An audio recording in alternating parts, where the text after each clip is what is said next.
नमस्कार, हाजिर हूँ आप सभी के साथ में ड्राई थ्रोट की समस्या का समाधान लेकर। आप कहेंगे कि ड्राई थ्रोट का टॉपिक फिर से वही टॉपिक। जब तक ये गले की समस्या आपका पीछा नहीं छोड़ती है तब तक मैं इस गले की पीछा नहीं छोड़ूंगा।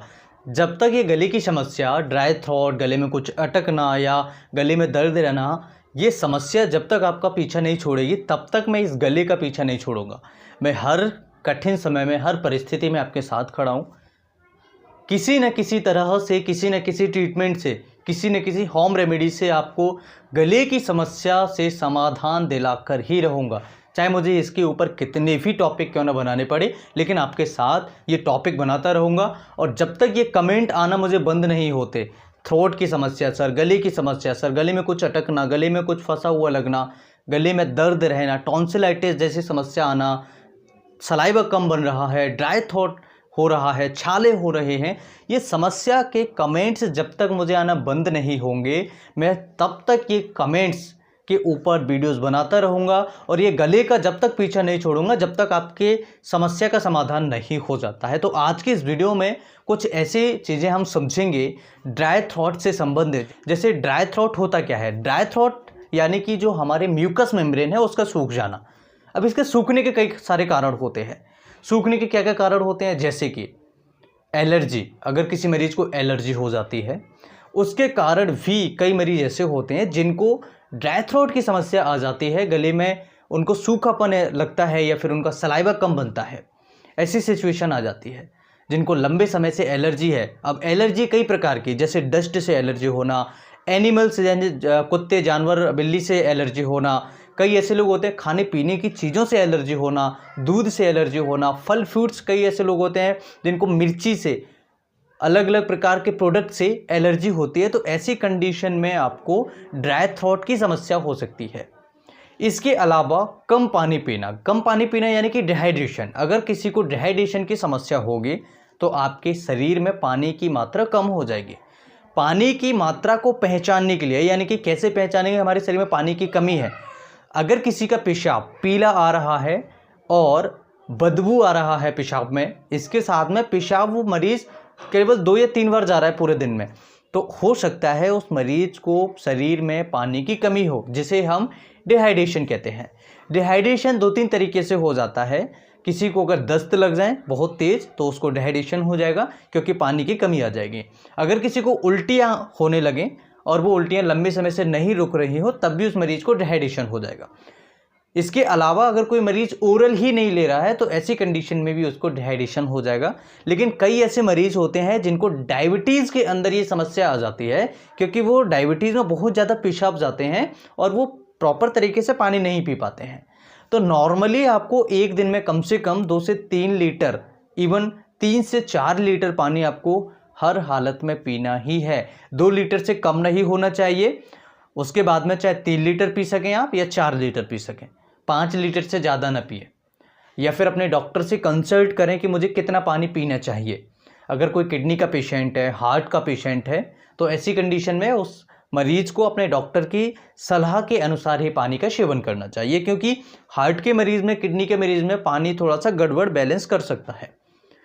इसके अलावा अगर कोई गर्मी जैसी जगह पर ज़्यादा रहता है, जैसे कि बहुत ज़्यादा हीट है, कमरे में हीट है, या फिर हम ऐसी जगह पर रह रहे हैं जहाँ पर बहुत ज़्यादा गर्मी रहती है, उसके कारण भी हमारी म्यूकस मेम्ब्रेन क्या है, सूखने लगती है।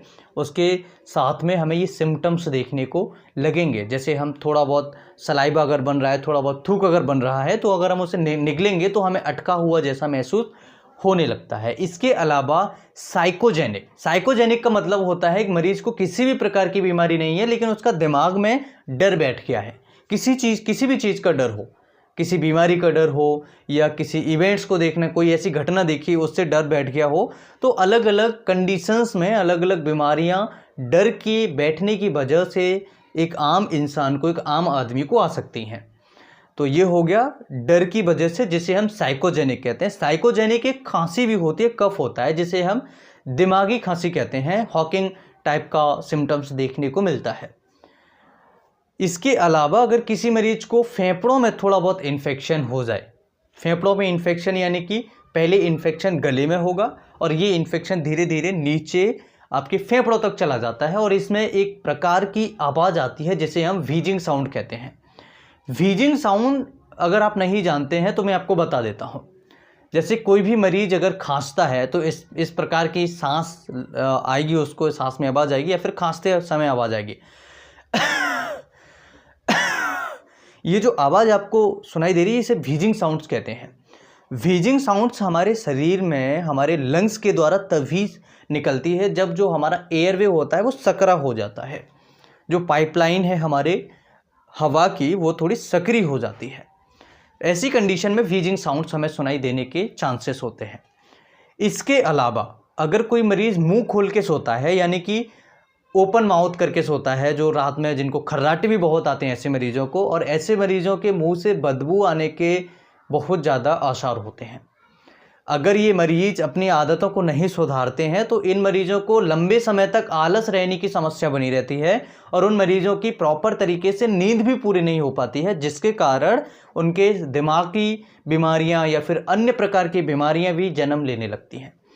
तो ड्राई माउथ की समस्या आपको मुंह ओपन अगर कोई करके सोता है उसके वजह से हो सकती है, एलर्जी की वजह से हो सकती है, पानी अगर कोई कम पी रहा है उसकी वजह से हो सकती है, दिमाग में अगर कोई डर बैठ गया है साइकोजेनिक जिसे हम कहते हैं उसकी वजह से हो सकती है, या फिर किसी मरीज का हो सकता है सलाइवा ही कम बन रहा हो। सलाइवा अगर किसी को कम बनता है, जो सलाइवरी ग्लैंड्स की सहायता से बनता है, तो ऐसी कंडीशन में अगर सलाइवा कम बनेगा तो उस मरीज की जो म्यूकस मेम्ब्रेन होती है वो सूखने लगेगी, ड्राई होने लगेगी।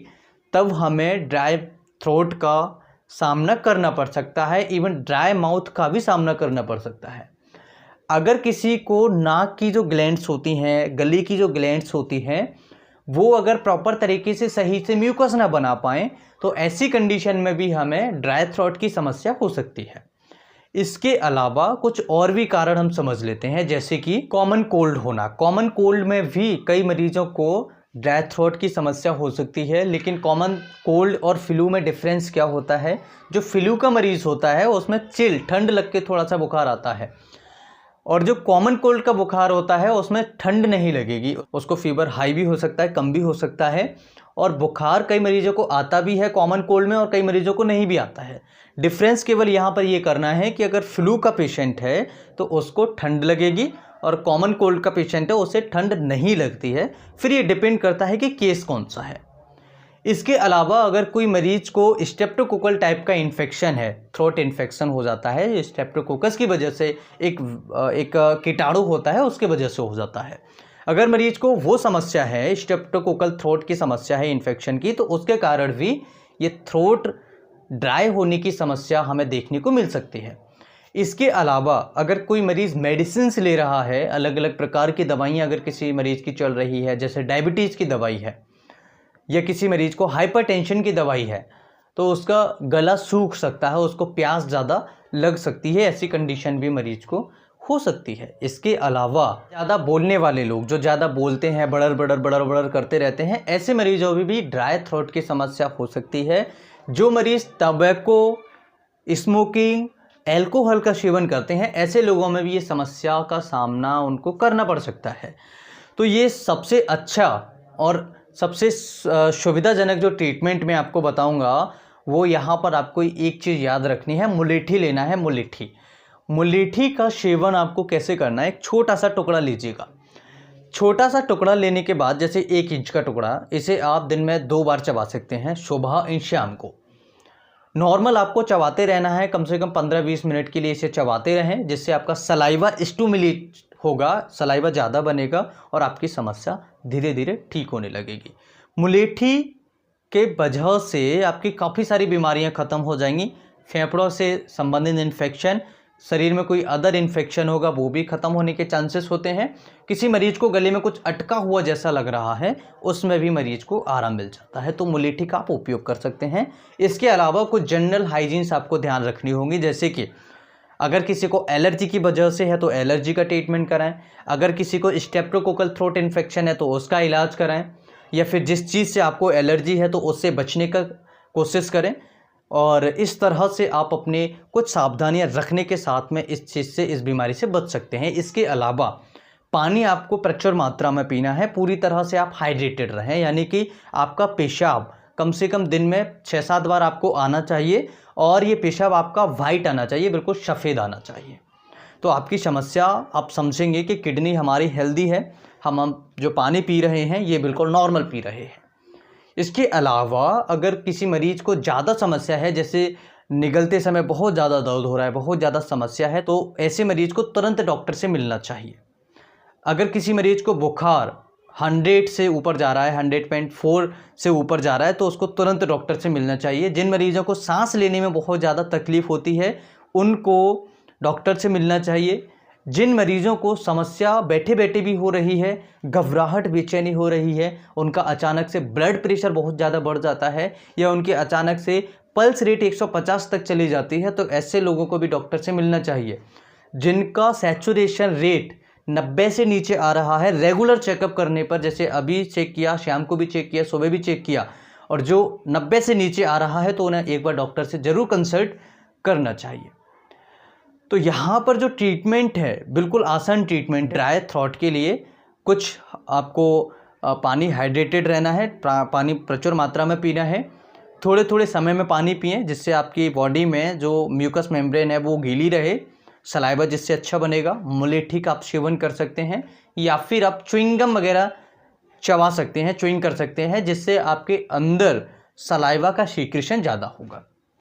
या फिर जो मरीज़ जिनको लग रहा है शुगर है, डायबिटीज़ है, तो वो sugar free candy, sugar free जो आपकी च्युइंगम्स हैं उनका सेवन करें। तंबाकू, स्मोकिंग वगैरह आप प्रॉपर तरीके से बंद आप कर दीजिए, आपकी समस्या धीरे धीरे ठीक होने लगेगी। ये कुछ घरेलू तरीके हैं। योगा, मेडिटेशंस रेगुलर करें, प्राणायाम करें, कपालभाति वगैरह है, अनुलोम विलोम है, ये सब अगर आप करते हैं तो आपकी काफ़ी सारी समस्याएं इससे ठीक हो जाएंगी। आपको किसी भी प्रकार की दवाई लेने की ज़रूरत नहीं पड़ेगी।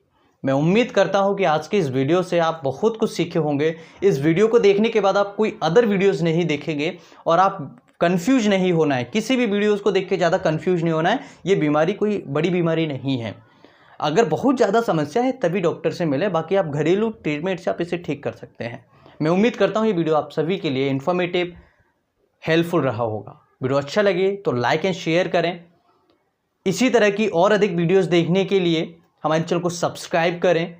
अगर आप पहली बार देख रहे हैं तो चैनल को सब्सक्राइब करने के बाद बेल नोटिफिकेशन को ऑन करें, जिससे हमारी आने वाले लेटेस्ट वीडियो आप तक आसानी से पहुंच सके। मैं फिर मिलता हूं इसी तरह किसी नई वीडियो में, तब तक के लिए इजाज़त दीजिए। नमस्कार, जय हिंद।